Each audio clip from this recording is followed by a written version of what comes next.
Moi de pouvoir partager avec vous certaines de mes idées sur cette articulation entre intégration linguistique et, disons, réception d'immigrants venant d'autres pays. Je tiens également à remercier professeur Haïdar qui m'a invité qui m'a associé à cette conférence internationale.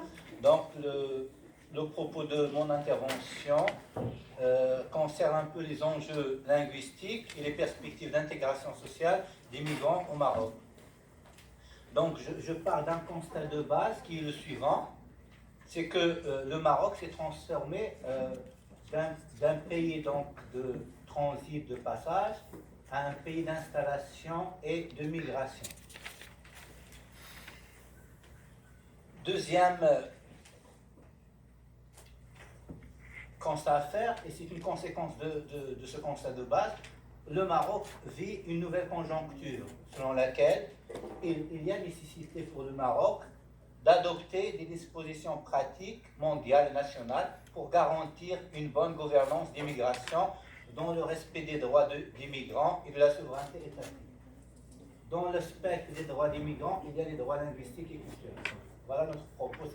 C'est cette articulation que je vise à discuter. C'est-à-dire comment intégrer certaines personnes dans une société nouvelle en faisant attention, en prenant en compte leurs spécificités culturelles et linguistiques.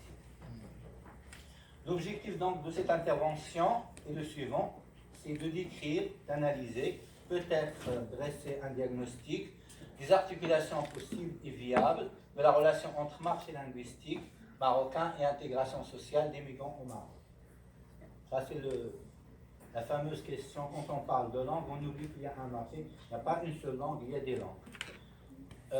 L'hypothèse que je voudrais juste discuter avec vous est la suivante, c'est que le plurilinguisme et le contact de langue constituent la charpente essentielle de la démocratisation de la coexistence et du vivre ensemble.